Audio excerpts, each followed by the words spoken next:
Welcome everyone to Too Good to Be True. Thank you for taking the time to listen.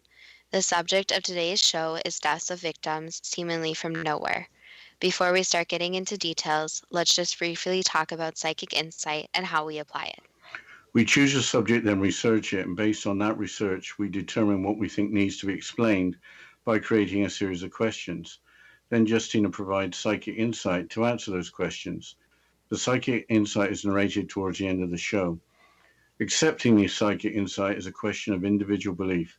Now let's go through the disclaimers. Here are the disclaimers. Neither of us claim to have any expertise in any subjects that we discuss. We relate information we find through research and the psychic insight.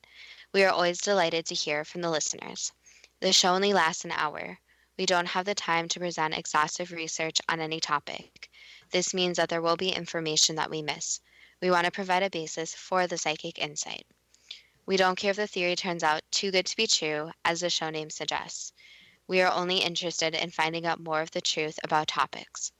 Spirit can only relate insight that is appropriate for our time in history. Free will cannot be affected. Only comments that are appropriate for our time can be given through the psychic insight. Much of the subject matter in shows may have already been covered many times in other media. We want to look into subjects in a new, different way and be thought-provoking. We are not good with pronouncing names, we apologize. Neither of us have any particular knowledge of police work or forensic science. If we have misstated anything, we apologize. And as we are talking about people who have died, we want to pay our utmost respect to all of them. If we offend anyone for any reason in discussing these strange cases, we certainly apologize. The subject today is people have died in strange or unique circumstances, with no one having come forward to identify who has died. We're going to discuss 4 cases: the Isdal Woman, the Somerton Man, Bella in the Witch Elm, and Little Lord Fauntleroy. This was your idea. How did you come up with it? I was always interested in the story of the Isdal Woman and found some other unsolved mysteries where the dead were never identified. The body of the Isdal Woman was found in the Isdalen Valley in Bergen, Norway in November of 1970. Here's part of a Wikipedia article. Quote, an autopsy concluded the woman died from phenamol and carbon monoxide poisoning. Analysis of her blood showed that she had consumed at least 50 sleeping pills. Her face had been burned and was unrecognizable. Her neck was bruised, possibly by a blow. Her teeth indicated she had been to a dentist in the Far East, Central Southern Europe, or South America. Police immediately launched a full-scale investigation. Composite sketches based on witness descriptions and analysis of her body were published in the Norwegian media and circulated in many countries via Interpol. They found 2 suitcases belonging to the woman at an NSB railway station in Bergen. In the lining of one, police discovered 500 Deutsche Mark. Among other things, they found clothing, all identifying labels removed, a lotion prescription, doctor's name and date removed, 130 Norwegian kroner, spoon similar to the one found melted in the Isdalen Valley site, a pair of sunglasses carrying partial fingerprints, and some diary entries. Police later concluded the entries were coded dates of places the woman had visited. An unusual dress was found as well. From that, police determined the woman had somewhat provocative style, marked by Italian taste. An Italian photographer's postcard was found in the woman's luggage. When police spoke with him, he said he'd given a similar woman a lift to the Hotel Alexandra in Loen. He said he also had dinner with her. The woman told him she was from a small town north of Johannesburg, South Africa, and she had 6 months to see Norway's most beautiful places. The police checking the woman, a photographer named in South Africa, and she was not reported missing. Thus, this line of inquiry went nowhere. Police learned the Isdal woman had traveled around Norway and Europe with at least 8 false passports. While authorities eventually concluded she had committed suicide, others believe there is evidence that she was murdered.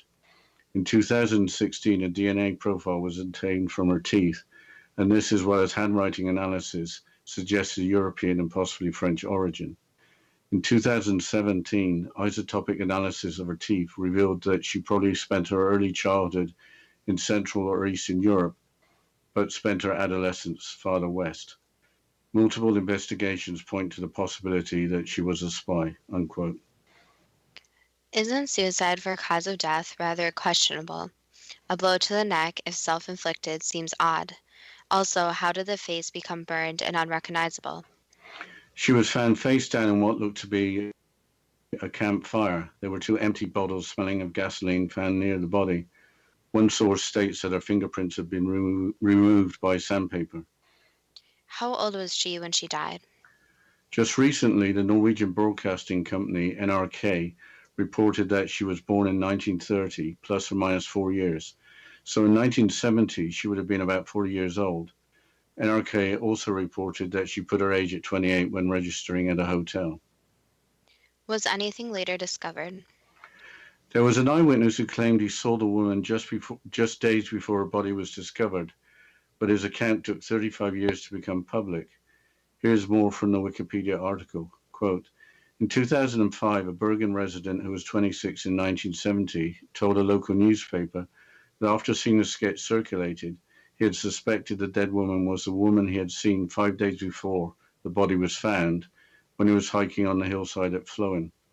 He was dressed lightly for the city rather than a hike. Sorry, she was dressed lightly for the city rather than a hike and was with two men wearing coats who looked sullen. She seemed about to say something, but they stopped her. He went to someone he knew at the police to report this, but was told to forget about it. Therefore, neither his name nor his alleged sighting was recorded anywhere back then. Unquote. Floyn is a mountain community near Bergen. With that, what is your next story of a dead person apparently from nowhere? The Somerton Man, a story from Adelaide, South Australia. Here's part of an article from the Australian ABC website from January of this year. Quote, in 1948, the deceased man found on Somerton Beach quickly became known as the Somerton Man. He was well built, clean shaven, and found nicely dressed in a suit and tie. He had no real belongings on him, no identification, and the tags on his clothes had been removed. But police later discovered a secret pocket in the waistband of the man's pants. Inside, they found a piece of paper rolled tightly bearing the words, Tamam should. This phrase appears at the end of the Rubaiyat of Omar Khayyam, an 11th century book of Persian poems. And when translated, the words mean the end or finished. In the weeks following this discovery, a businessman came forward with a copy of the Rubaiyat. He claimed it had been thrown into his car through an open window. And when police turned to the back of the book, they found the final page where the words tam and should have been torn out. More intriguing, though, was the writing on the back cover of the book. 5 lines of letters and at least one phone number. The letters couldn't be decoded, but a telephone number led police to the doorstep of a young nurse. Did she know who the Somerton Man was? Despite now being buried, a plaster cast of the Somerton Man's body had been made. When the nurse was asked to identify it, she looked like she was going to faint, but she denied ever knowing the man. At the time, police felt sure the nurse knew more, but without evidence of motive, no more leads and no real suspects in the frame, his death was declared a suicide and the case went cold. The nurse asked for a name to be scratched from the case file, and with murder ruled out, the police had no choice but to comply. Unquote. Besides being ruled a suicide, what was the exact cause of death? Here's a quote from Wikipedia. Quote, the autopsy showed that the man's last meal was a pasty eaten 3 to 4 hours before death, but tests failed to reveal any foreign substance in the body. The pathologist, Dr. Dwyer, concluded, I am quite convinced the death could not have been natural. The poison I suggested was a barbiturate or soluble hypnotic. Although poisoning remained a prime suspicion, the pasty was not believed to be the source of the poison. Unquote. A pasty, originally a Cornish pasty, is a meat and vegetable pie without gravy that would leak out, for which the pie crust itself is the container. Cornish tin miners would carry pasties with them underground to eat later. Did the body have any distinguishing features? Here's another quote from Wikipedia. According to the pathologist John Burton Cleland, the man was of Britisher appearance and thought to be aged about 40 to 45. He was in top physical condition. He was 180 centimeters, 5 foot 11 inches tall, with grey eyes, fair to ginger-colored hair, slightly grey around the temples with broad shoulders, and a narrow waist. Hands and nails that showed no signs of manual labor, big and little toes that met in a wedge shape, like those of a dancer or someone who wore boots with pointed toes, and pronounced high calf muscles like those of a ballet dancer, unquote. What was the reason for the nurse nearly fainting when asked to identify the plaster cast of the body? The nurse apparently gave birth to a son a year before the Somerton man died, who later became a professional ballet dancer. So, why didn't the nurse say who the Somerton man was? Also, there can't be that many ballet dancers. Why wasn't there a search of names of ballet dancers around his age? I think if the answers to those questions were known, the mystery would be solved.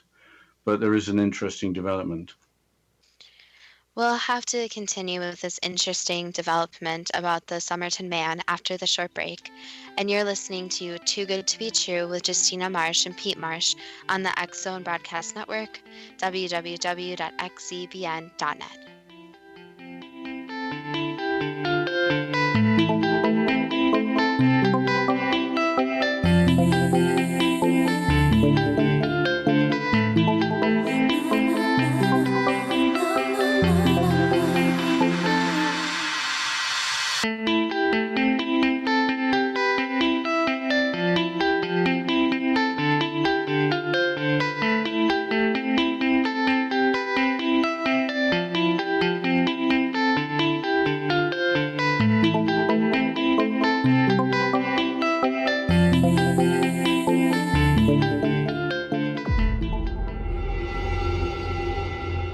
Whether you're a skeptic or a believer, join me, Rob McConnell, as together we'll investigate the world of the paranormal and the science of parapsychology here on the X Zone Radio TV show on XZBN and the X Zone TV channel on Simul TV. Since 1990, the X Zone Radio TV show has been the place where people dare to believe and dare to be heard. Together, we'll investigate UFOs, aliens, ghosts, Bigfoot, psychic phenomena, lake monsters, conspiracy theories, government cover-ups, the truth embargo, alien abductions, ESP, haunted locations from around the world, and so much more. With over 28 years of broadcasting and more than 4,500 individual guests, the X Zone is truly a place where fact is fiction and fiction is reality, as evidenced by the credibility, integrity, and professionalism of the guests that we bring to our international audience.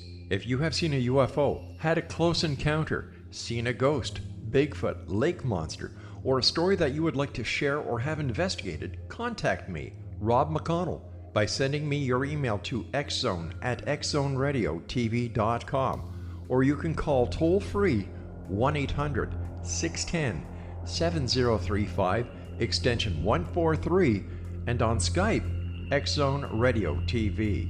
For more information on the X Zone Radio TV show with yours truly, Rob McConnell, visit www.xzoneradiotv.com or www.xzonetvchannel.com or simultv.com and xzbn.net. Until next we meet here in the X Zone from our broadcast center and studios in Hamilton, Ontario, Canada, always remember, X Zone Nation, keep your eyes to the sky and your heart in the light.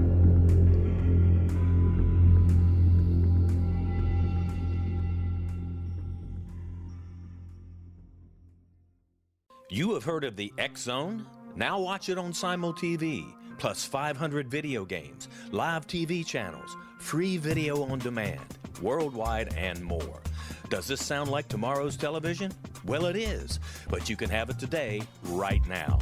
It is Simul TV. Simul TV offers what the others only wish they could provide. 15 exclusive channels like X Zone, sci-fi, and horror. We are worldwide. No other provider offers that. 500 built-in video games. No need to have an extra expensive system. We have them included. Free video on demand. Live streaming events from around the world. Interactive online network, and much more. Tomorrow's TV today. Simul TV. Sound too good to be true? Well, it's not. You can have Simul TV today. Sign up at simultv.com. Do it today.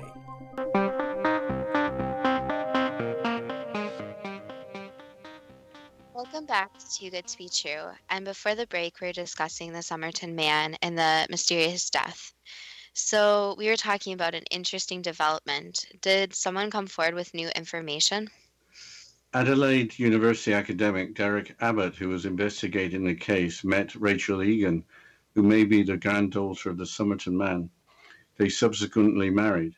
Derek Abbott is awaiting DNA test results from hairs left on the plaster cast used to identify the body, but if successful, would only produce limited information. The testing may take a long time. The authorities have refused to exhume the body for DNA testing. Who is the next victim from nowhere? A woman named Bella, whose body, or nicknamed Belly rather, whose body was found in a wych elm in the county of Worcestershire in England in 1943. A wych elm, with wych spelt W-Y-C-H, is a large tree that was very common in Europe and elsewhere before the onset of Dutch elm disease. What town or village was the tree located? It was in the village of Hagley, located in the English West Midlands. Here's part of an article entitled The Hagley Woods Mystery from the website The Unredacted from March of this year. Quote, one Sunday morning in April 1943, during the dark days of World War II, 4 teenage boys made a terrifying discovery that would baffle the police and remain a mystery for over 70 years. The boys were searching for birds' nests at Hagley Woods, a private estate near Birmingham in England's Midlands. Climbing up an ancient old wych elm tree, 15-year-old Bob Farmer saw something truly terrible. Looking down the hollowed-out trunk, Farmer noticed a strange object staring back at him from the dark interior. The teenager was horrified when he realized it was a human skull. A clump of hair hung off the remaining flesh on the forehead, and 2 crooked teeth gaped out of the mouth. After the boys had a good look at their horrific find, they put it back in the tree and left the woods. They agreed among themselves not to tell anyone about their discovery. They were trespassing in the woods, poaching no less. If they told the police, they could be in big trouble. But one of the boys was so upset by what he saw, he told his father, and the police were soon called to the area. What they found inside the old tree trunk was bizarre. The skeleton of a young woman, minus one of her hands. A piece of taffeta was stuffed in the skull's mouth. Some scraps of clothes with labels cut out, battered shoes, and a gold ring were also found in the tree. Nearby were bones of the woman's hand, scattered next to the tree. The police were troubled by the unusual circumstances of the woman's death. Were sinister forces at work in Hagley Wood, unquote. Taffeta is a type of woven fabric. The victim had an item of clothing made of taffeta. What was the cause of death? The unredacted article continues, quote, pathologist James Webster was able to determine the victim had died around 18 months ago, was around 35 years of age, with bouncy-colored hair, was 5 foot tall and had given birth in the past, and had irregular teeth. Webster could find no obvious injuries and concluded she had probably died as a result of the cloth stuffed down her throat. He also believed that she would have been placed in the tree shortly after death because the space was so tight inside, she would have not fitted once rigor mortis had set in. From Webster's work, the police managed to create a detailed description of the woman, but nobody came forward, and a search of 3,000 missing persons cases around the country proved fruitless. A nationwide search of dental practices also drew blank. The woman had had dental work done within a year of her death, but there was not a trace of her presence at any surgery, unquote. Were there any further developments? The unredacted website article goes on to describe a strange development, quote, as Christmas 1943 approached, people had forgotten about the strange case of the woman in the tree until the graffiti started. Who put Lubella down the wych elm, the first one said. Then Hagley Wood Bella. Soon it settled on who put Bella in the wych elm. The graffiti appeared on walls throughout the West Midlands, seemingly by the same hand. Someone, it seemed, knew more than they were letting on. From then on, the woman found in the older elm at Hagley would be known as Bella even by the police. But they were never able to find who was responsible for the graffiti and were no closer to answering its question. Was the writer of the graffiti taunting the police? Had they killed Bella or knew who had? Unquote. The story was in the newspapers, so anyone could have put up the graffiti. But is that the end of the story? No, Bella's face has been reconstructed from her skull. This was completed in February of this year by Dr. Caroline Wilkinson, forensic anthropologist and director of the Faces Lab at Liverpool John Moores University. What did Bella look like? She looks like any ordinary person except her two crooked front teeth. That's what people from Britain can look like. A couple of crooked teeth here and there, just like you. Bella's crooked front teeth were very pronounced. They looked out of the norm. What theories are there for who Bella was and why she was killed? In August of 2016, the website Urban Ghost Media described three possible theories. Quote, various theories emerged. One posited that Bella may have been a Birmingham prostitute who had disappeared several years earlier. The anthropologist Margaret Murray, meanwhile, was certain the case was tied to witchcraft and the occult. The severed hand was a sure sign of an execution, she claimed. But there was no hard evidence to support her theory. The missing extremity was credited to the work of wild animals scavenging for food. Another theory, however, claimed the woman was an immigrant whose death was linked to a German spy ring. Like other compelling unsolved mysteries, the story had been revisited at various times over the years, and tantalizingly recently declassified documents may lend credence to the idea that the skeletal remains really did belong to someone involved in wartime espionage, unquote. What did the recently declassified documents reveal? The London Independent newspaper, in an article from March of 2013, discusses the content of the declassified documents. The article claims that a cabaret singer named Clara Bowerl had been recruited as a spy and had been due to parachute into the Midlands in the spring of 1941. That would explain why there were no available dental records.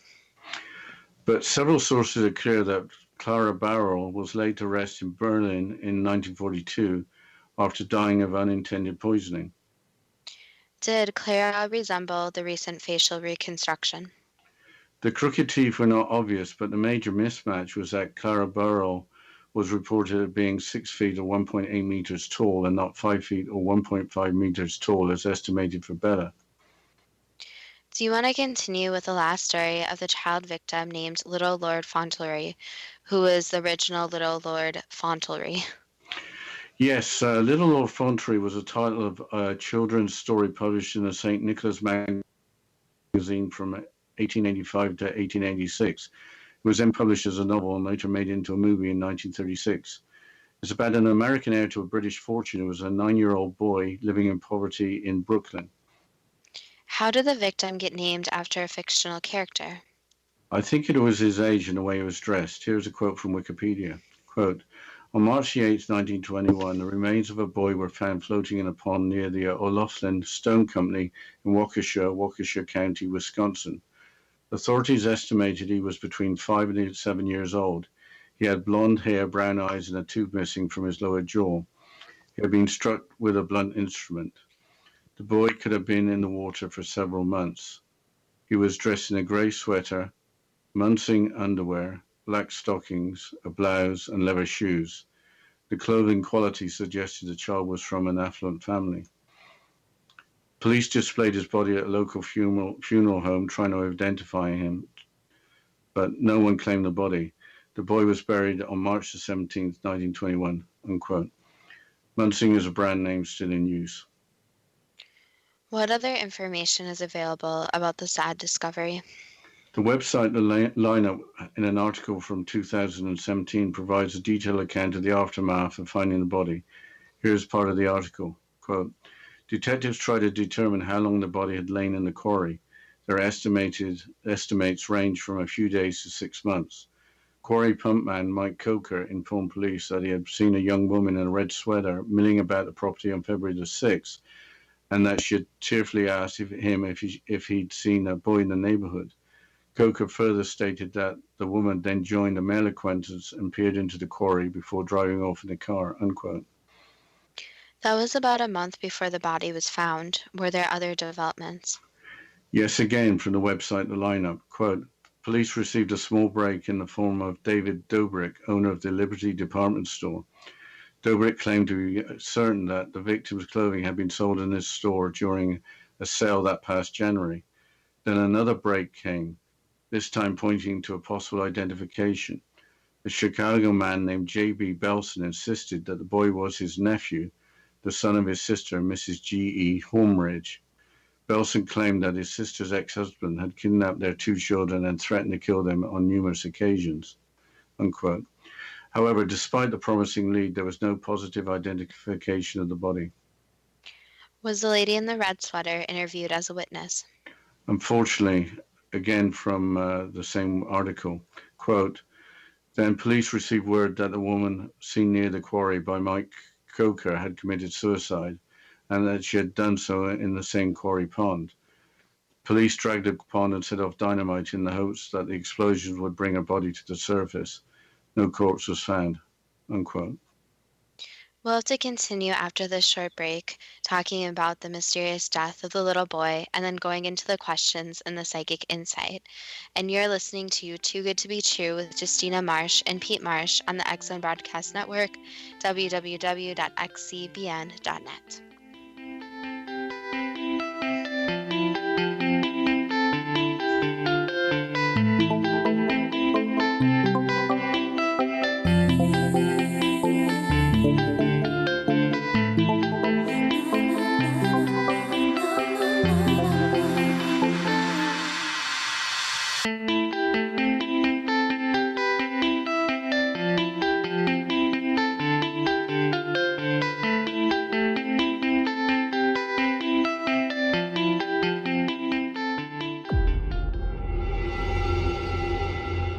Whether you're a skeptic or a believer, join me, Rob McConnell, as together we'll investigate the world of the paranormal and the science of parapsychology here on the X Zone Radio TV show on XZBN and the X Zone TV channel on Simul TV. Since 1990, the X Zone Radio TV show has been the place where people dare to believe and dare to be heard. Together, we'll investigate UFOs, aliens, ghosts, Bigfoot, psychic phenomenon, lake monsters, conspiracy theories, government cover-ups, the truth embargo, alien abductions, ESP, haunted locations from around the world, and so much more. With over 28 years of broadcasting and more than 4,500 individual guests, the X Zone is truly a place where fact is fiction and fiction is reality, as evidenced by the credibility, integrity, and professionalism of the guests that we bring to our international audience. If you have seen a UFO, had a close encounter, seen a ghost, Bigfoot, lake monster, or a story that you would like to share or have investigated, contact me, Rob McConnell, by sending me your email to xzone@xzoneradiotv.com, or you can call toll-free 1-800-610-7035, extension 143, and on Skype, X Zone Radio TV. For more information on the X Zone Radio TV show with yours truly, Rob McConnell, visit www.xzoneradiotv.com or www.xzonetvchannel.com or simultv.com and xzbn.net. Until next we meet here in the X Zone from our broadcast center and studios in Hamilton, Ontario, Canada, always remember, X Zone Nation, keep your eyes to the sky and your heart in the light.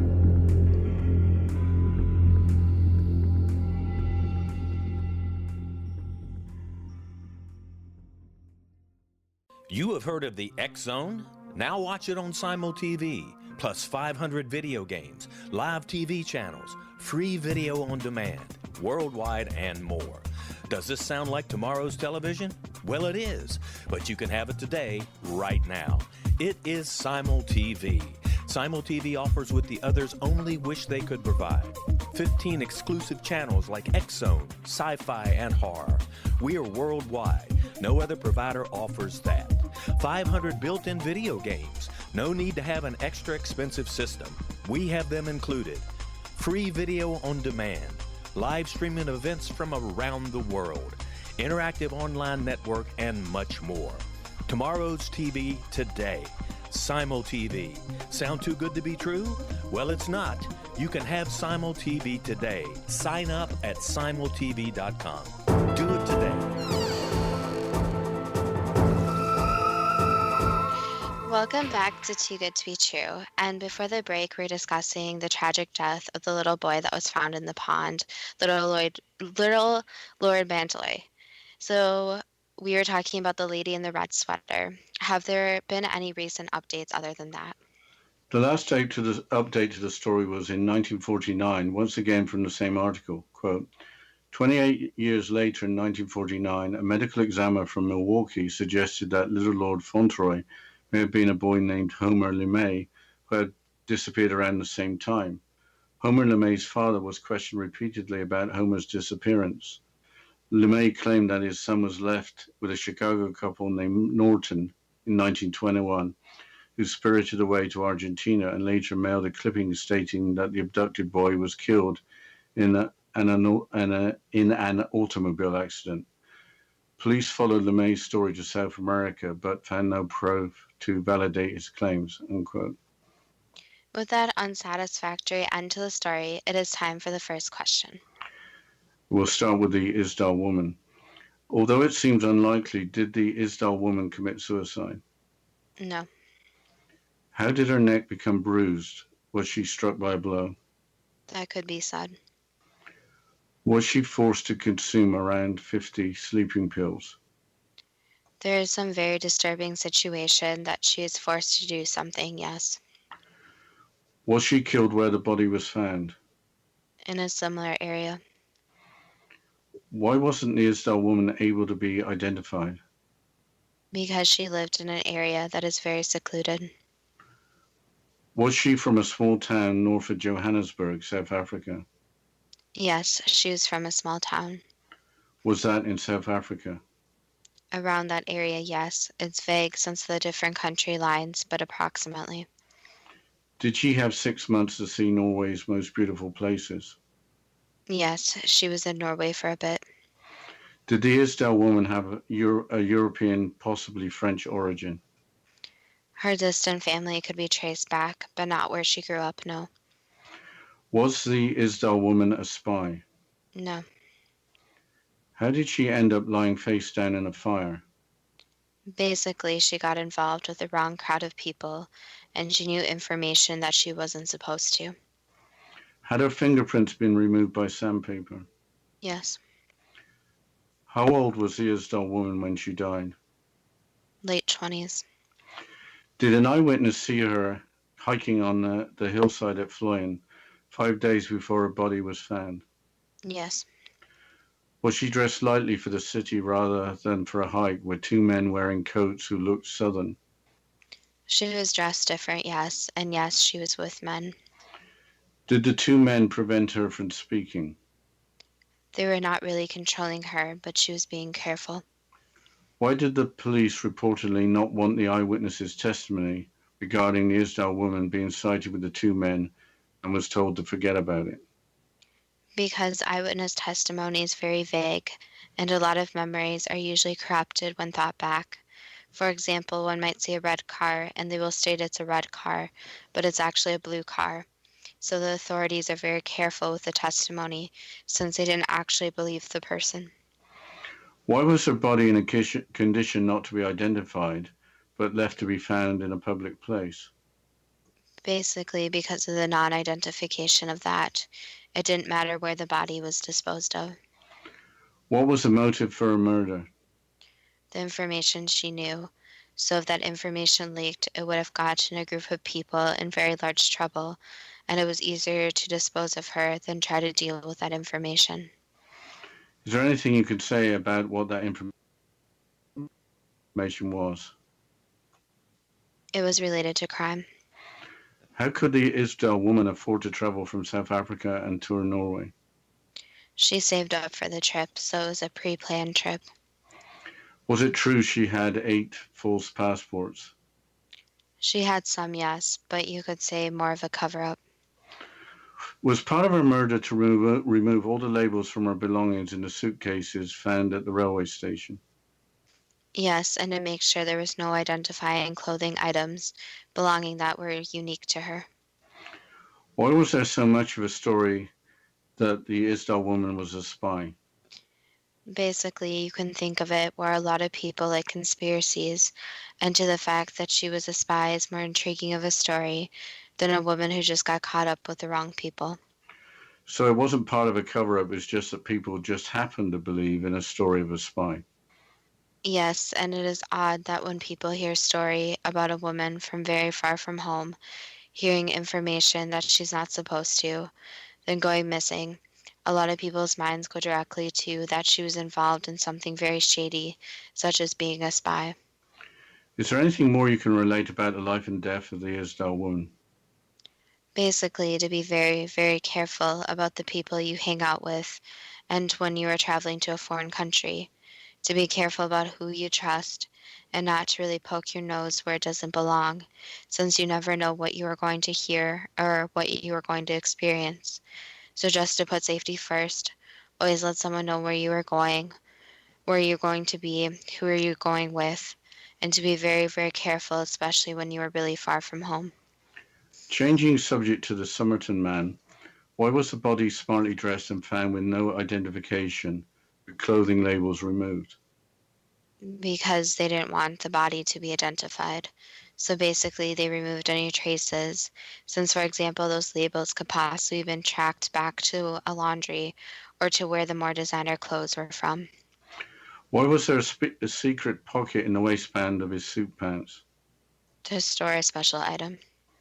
Why was there a piece of paper rolled tightly in the secret pocket with the words Taman Shud from the Persian poem Rubaiyat of Omar Khayyam, meaning the end or finished? That was planted there. Was a copy of the Rubaiyat of Omar Khayyam with the final page torn out with the words Taman should have been thrown into a car through an open window? Yes, Was there writing on the back cover of the book with 5 lines of letters and at least one phone number? it was a code. What was the point of putting the piece of paper in the pocket and then providing the book from where it was torn out? Basically, so that if the information got out, the right people would hear the code. So that was for a certain group of people to basically say that the death was completed. Why didn't a nurse whose phone number was reported as being on the back of the book identify the cast of the body, even though she apparently had a strong reaction to it? Because it was more of a secret relationship, so she didn't want it publicly known that there was anything going on. Was the Somerton man killed by eating a poison pasty or by some other means of poisoning? It was poisoning, yes. Was the poison a barbiturate or soluble hypnotic? It was a mixture, so it was kind of a concoction, but yes. Was the Somerton man a ballet or other type of dancer by profession? He was involved in the entertainment business, yes. So some dancing, acting, etc., but not just dancing. If the victim was a professional entertainer with presumably some publicity, why wasn't it possible to trace his identity? Basically, because the people who knew him never got the information. So it wasn't big time like Broadway, for example, but more of a small town show where they kind of glance over the newspapers. So it was hard to trace back. Did the authorities have anything to fear by exhuming the body? No. What was the motive for the murder? Basically a disagreement. So there is some very aggressive behavior between people, and so it was out of anger. What else can you say about the life and death of the Somerton man? Again, to be very careful in the entertainment in general is a world that a lot of people don't understand, don't know unless they experience it themselves. And this goes into another warning that basically to be careful about who you trust, just like the reoccurring theme. So be careful about watching your food, your drinks, and to basically speak up if something tastes funny or if you see something is put in your drink. And this goes for people who are out and about, just to be very careful about who you trust. And also that a lot of different crime scenes have possible different codes. It's very important to try and crack these codes as quickly as possible so the information can reach more and more people. Changing subject to Bella, whose body was found in a wych elm, was she killed by suffocation with a piece of taffeta being forced into her throat? Yes. Was her body placed in the tree shortly after death? Yes. Why were the bones of one of the hands scattered next to the tree? Basically, to make a point. Why had the labels on the body's clothing been removed? Again, like the other murder, basically so the clothing cannot be traced. Had the victim died around 18 months before being found, and was the victim around 35 years of age? The victim only died shortly before being found, so it wasn't as long as that, but the progression of the decomposition was quick because of the weather conditions, so it was actually a shorter time than actually the investigators believed. But also the state of the body was messed with, so that also led to more decomposition. But yes, she was in her early 30s. Why were there no records of the woman's dental work in any dental surgery in the country? Because she went to a private dentist, so it wasn't public information. It was a small town dentist. I think we need to go into a break, Justina. Yes, after this short break, we'll continue with the questions and the psychic insight about the different mysterious deaths. And you're listening to Too Good to Be True with Justina Marsh and Pete Marsh on the X Zone Broadcast Network, www.xzbn.net.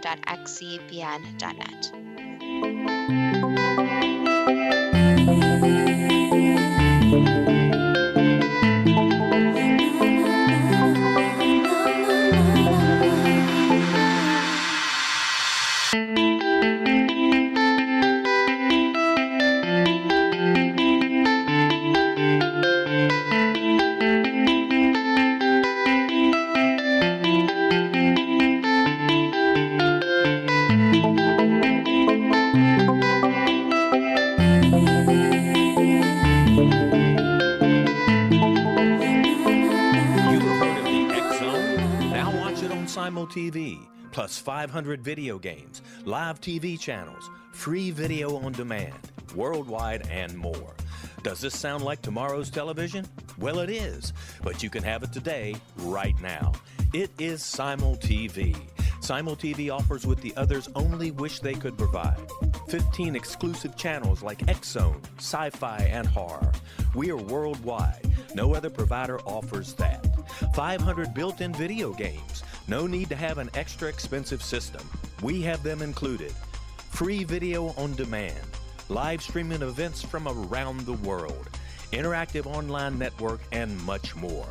Tomorrow's TV today. Simul TV. Sound too good to be true? Well, it's not. You can have Simul TV today. Sign up at simultv.com. Do it today.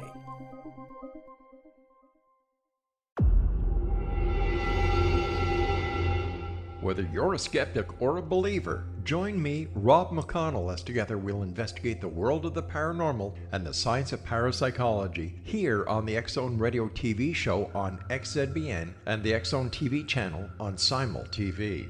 Since 1990, the X Zone Radio TV show has been the place where people dare to believe and dare to be heard. Together, we'll investigate UFOs, aliens, ghosts, Bigfoot, psychic phenomenon, lake monsters, conspiracy theories, government cover-ups, the truth embargo, alien abductions, ESP, haunted locations from around the world, and so much more. With over 28 years of broadcasting and more than 4,500 individual guests, the X Zone is truly a place where fact is fiction and fiction is reality, as evidenced by the credibility, integrity, and professionalism of the guests that we bring to our international audience. If you have seen a UFO, had a close encounter, seen a ghost, Bigfoot, lake monster, or a story that you would like to share or have investigated, contact me, Rob McConnell, by sending me your email to xzone@xzoneradiotv.com, or you can call toll-free 1-800-610-7035, extension 143, and on Skype, X Zone Radio TV. For more information on the X Zone Radio TV show with yours truly, Rob McConnell, visit www.xzoneradiotv.com or www.xzonetvchannel.com or simultv.com and xzbn.net. Until next we meet here in the X Zone from our broadcast center and studios in Hamilton, Ontario, Canada, always remember, X Zone Nation, keep your eyes to the sky and your heart in the light.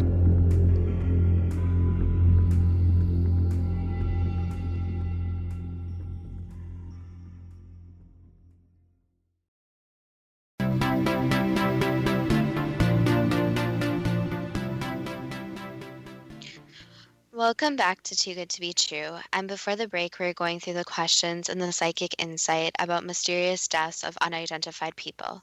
So, Dad, can you please continue with the questions? Yes, I will. Who put the graffiti on walls in the West Midlands, including who put Bella in the witch elm, and why did they do it? The murderer did that as recognition for the crime.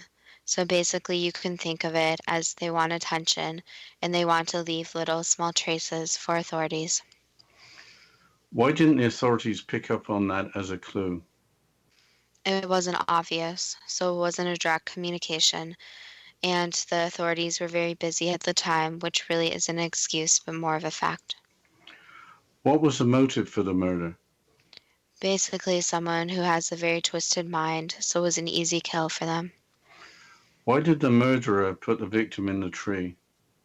Because they're fulfilling a fantasy in their own minds of fulfilling a death such as that, so it was in their minds fulfilling their fantasy.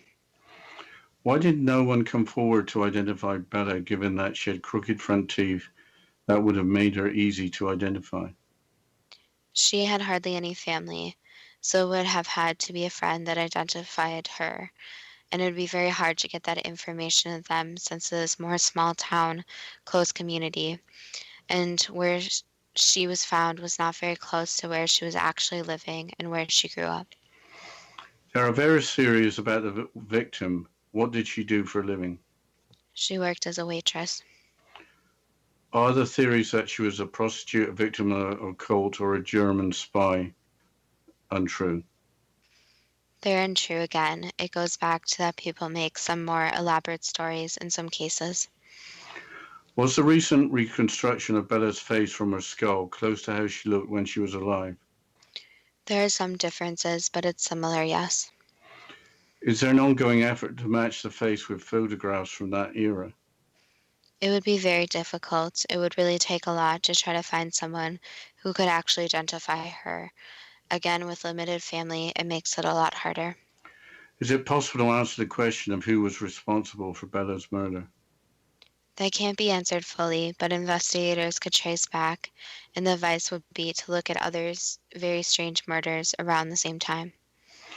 Is it possible to answer the question, which probably you have already answered, why was Bella murdered? It was just an easy killing. She was an easy target. And the hard part is that when someone just kills for the thrill of it, they have this ideal in their mind of what type of person they want to perform the killing on. So she basically met that criteria. Is there anything more you can relate about Bella's life, death, and strange resting place? Number one, their crimes from a long time ago are very difficult to solve. So that's why it's very important to solve crimes right away or as soon as investigators can, because it does make the process easier. Number two is that it is very sad in some situations that there are little to no people to identify the person. But in this case, she's resting peacefully, and that her death was very unfortunate, obviously. But people go to all different conspiracy theories when someone is murdered in strange ways. But it's very hard for a normal, everyday person to imagine what's in these killers' minds. I should have asked, but are the Isdal Woman and the Somerton Man at rest and in a good place now? Yes, they have passed over into what you could call it heaven. Changing subject to the child victim nicknamed Little Lord Fauntleroy, had the body been underwater for several months? Yes. Had the boy been killed or seriously injured by being hit with a blunt instrument? Yes. Why was the pond and the quarry chosen to dispose his body? It was a close location. Who was the young woman in the red sweater seen near the location where the body was later discovered, but earlier on February the 6th, 1921? That was someone observing the area, you could say. Was there any connection between the woman and the victim? No. Who was the male acquaintance seen with a young woman in the red sweater on February the 6th, 1921? Again, just a person observing the area, so no connection. Had the victim's clothing been sold in a local Liberty department store during a sale in January of 1921? Yes. Was the victim a nephew of J.B. Belson, the son of his sister, Mrs. G.E. Holmage? That could be said. Had Mrs. G.E. Holmage's ex-husband kidnapped their two children as well as threatening to kill them on numerous occasions? There were some violent incidents, yes. Why was the body of the young woman in the red sweater not found in the same pond as the body of the young boy after police believed she had committed suicide there? They weren't directly connected, so that's why they were not found in the same area. So her body wasn't in the pond. Correct. Was it actually known that Mrs. G. Holmage's ex-husband kidnapped their two children as well as threatening to kill them on numerous occasions? It really wasn't well known, but it was something that the authorities were aware of. But at the time, it was very hard to actually convict people of domestic violence. So it wasn't like today where it's taken very seriously, but instead there was this loyalty where the husband had more control. Was the ex-husband actually the murderer? That can't be answered unless authorities get more information. But what can be said is that the boy was harmed on numerous occasions, and there was someone that was very angry at him, and he was the unfortunate victim of just an angry situation where he was standing up for someone else. Was the motive for the murder just someone being angry and vicious? There was a situation where the boy observed someone being very mistreated and was very mistreated himself, and he decided one day to stand up for himself, and that's when the physical violence went too far. Is there any reason why the police were unable to solve the case? Yes, because one, the body was discovered way after the crime. Number two, DNA was not as it is today, so it was very hard to trace anything back. And because it was an object, if the object wasn't found, then it would be very difficult to trace back the object to a person. So step number one would be actually identifying who the boy is and connecting the dots to who the boy actually is, what possible family, friends, etc. And from there thinking about who would be angry enough that would hurt the boy. Is the object you mentioned a murder weapon? Yes. Is there anything more you can relate about the life and death of the child victim nicknamed Little Lord Fauntleroy? What can be said is that it is very unfortunate and a very scary thought to think about how many different children are injured. So domestic violence needs to be taken very seriously in any case. And as that was brought up, that's something that needs to be stated, is that is way more serious today. But if anyone ever saw anyone with injuries, any angry different temperaments, then it needs to be reported. And also that many different kids go missing, and there are many different families that are still waiting for their children to come home. So again, it goes back to trying to be as safe as possible, always watching over the children, and that this is a very sad thought to think about. But there are many undiscovered bodies, not only children but adults, that are still in different waterways. Is the child victim who was nicknamed Little Lord Fauntleroy now at rest? Yes. That was the last answer. Is more information coming out about these unsolved mysteries too good to be true? That depends on what you are prepared to believe. The interesting thing about the Isdal woman and her passports was that she was apparently from the area of South Africa at least. And what I recall in the 70s was that through apartheid in South Africa, people traveling from that country on South African passports were having a rough time because the rest of the world didn't really approve of that policy of apartheid. So I wouldn't be surprised if there were some false passports used by people from that country. So I was a little bit intrigued why that wasn't sort of in any of the accounts of why she might have had several passports. I think my biggest takeaway and the story that kind of hit me the most was about the little boy. just because it was the only one we discussed that was younger. And I think the point that was made in the psychic insight about how there's many different children who go missing. And I think that's something that people don't think about on an everyday basis, but it's not just adults that they unfortunately die in mysterious ways, but it's also children. I must admit, going into this and looking at the stories, I didn't realize just how, well, of course, murder is sad, but I didn't realize just how sad these cases were. And particularly the last one about the child. Apparently, he was murdered when he was standing up for somebody else. So he was a brave little chap, and nobody deserves, certainly not an innocent child, to be treated in that manner. So I don't suppose it's an isolated incident, and I guess in 1921 it was very difficult to prove anything. Yes, I think the one takeaway from this episode was just to be, or try to be, as safe as possible. So always be aware of your surroundings, be aware of who you're around, who you're associating with, be aware of your food and drink, and just kind of have those different safety precautions. Because kind of my takeaway is you never know when someone's going to injure someone else. You never know if someone's looking for a victim, and that's a really scary thought. But even today, I think that's something that people need to keep in the back of their minds. Yes, I think you're absolutely correct. Can we ask for more listener suggestions? We're working on one at this moment for a future show. Yes, as always, we love to hear from the listeners and we appreciate each and every listener. So if you want to give us a suggestion, you can either go to our website at toogoodtobetrue.net or our Facebook page at Too Good to Be True with the first two spelled TWO. And as always, thank you so much to the listeners. Again, we appreciate each and every one of you guys. And as always, we'll look forward to next week's show.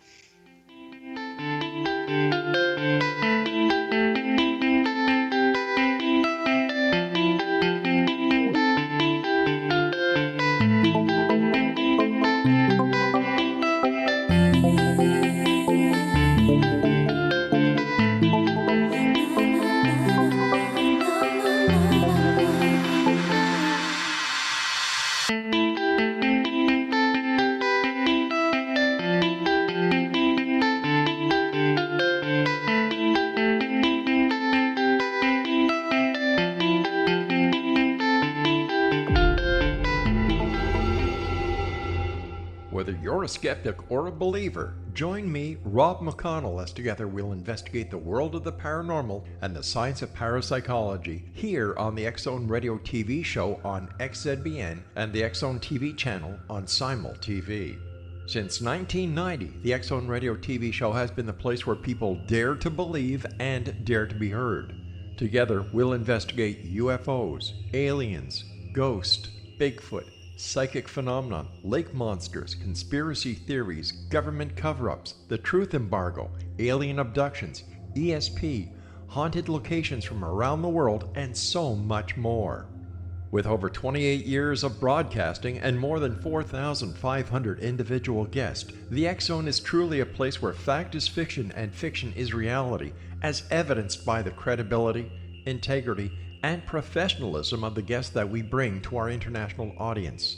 If you have seen a UFO, had a close encounter, seen a ghost, Bigfoot, lake monster, or a story that you would like to share or have investigated, contact me, Rob McConnell, by sending me your email to xzone@xzoneradiotv.com, or you can call toll-free 1-800-610-7035, extension 143, and on Skype, X-Zone Radio TV.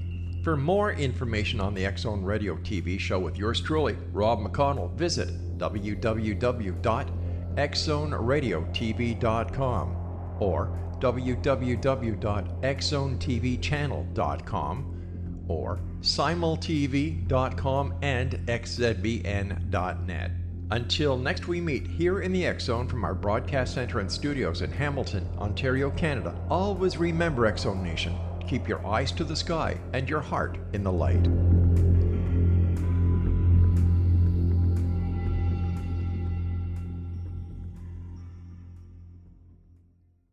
You have heard of the X Zone? Now watch it on Simul TV, plus 500 video games, live TV channels, free video on demand, worldwide, and more. Does this sound like tomorrow's television? Well, it is, but you can have it today, right now. It is Simul TV.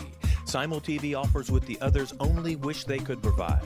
15 exclusive channels like X-Zone, Sci-Fi, and Horror. We are worldwide. No other provider offers that.